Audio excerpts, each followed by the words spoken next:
श्रीमद् भगवद गीता के 3 अध्याय का महात्म्य। नारायण जी बोले, हे लक्ष्मी, एक शूद्र अकेला ही वन में रहता था। अनर्थों से उसने बहुत सा द्रव्य इकट्ठा किया। किसी कारण से वह द्रव्य जाता रहा।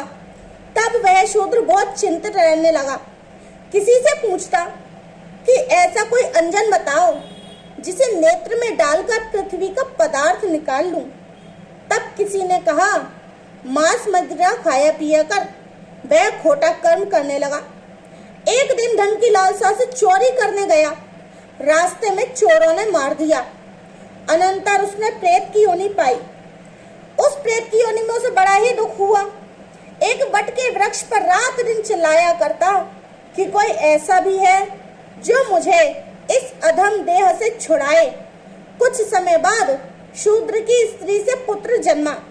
जब उसका पुत्र बड़ा हुआ तो एक दिन अपनी माता से उसने पूछा, मेरा पिता क्या करता था और देहांत किस प्रकार हुआ है।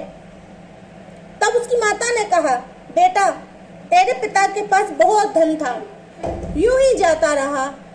एक दिन धन की लालसा से चोरी करने गया, परंतु मार्ग में ही चोरों ने उसे मार डाला। तब उसने कहा, हे माता, क्या उसकी गति कराई थी। तब माता ने कहा, नहीं। फिर कहा, हे माता, उसकी गति करानी चाहिए।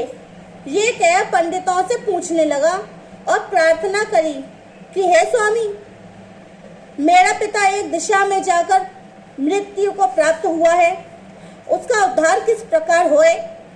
तब पंडितों ने कहा, गया जी जाकर आओ, तब तुम्हारे पितरों का उद्धार होगा। ये सुनकर माता की आज्ञा लेकर गया जी को गमन किया। प्रयागराज का दर्शन किया। फिर आगे को चला। रास्ते में एक वृक्ष के नीचे बैठ गया। वहां उसको बड़ा भय हुआ। वृक्ष वहां था जहां उसका पिता प्रेत की योनि को प्राप्त हुआ था। उसी जगह में चोरों ने उसको मारा था। तब उस बालक ने अपना गुरु मंत्र पढ़ा।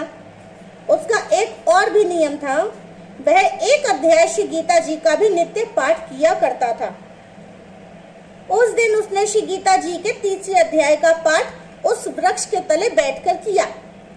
वह उसके पिता ने प्रेत की योनि में सुना। सुन के उसकी प्रेत देही छूट गई और देव देही पाई। स्वर्ग से विमान आए। वह विमान पर चढ़कर उसके सामने आया, आकर आशीर्वाद दिया और कहा, हे पुत्र, मैं तेरा पिता हूँ जो मरकर प्रेत हुआ था। इस तेरे पाठ करने से मेरी यह देव देही हुई है। अब मेरा उद्धार हुआ है। अब तू गया जी में अपनी खुशी से जा।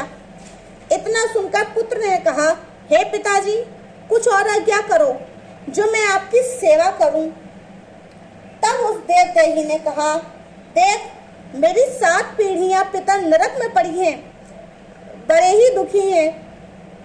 अब तू श्री गीता जी के 3 अध्याय का पाठ करके उनको इस दुख से मुक्ति प्रदान कर। इतना वचन कहकर वह देव देही स्वर्ग को गई। तब बालक ने वहां 3 अध्याय का पाठ किया। सब पितरों को पुण्य देकर वैकुंठगामी किया। जो जीव श्री गीता जी का पाठ करे या श्रवण करे, उसका फल कहाँ तक कहें, कहने में नहीं आ सकता। तब श्री नारायण जी ने कहा, हे लक्ष्मी, यह 3 अध्याय का जो फल है मैंने तेरे लिए कहा है, सो तूने सुना है।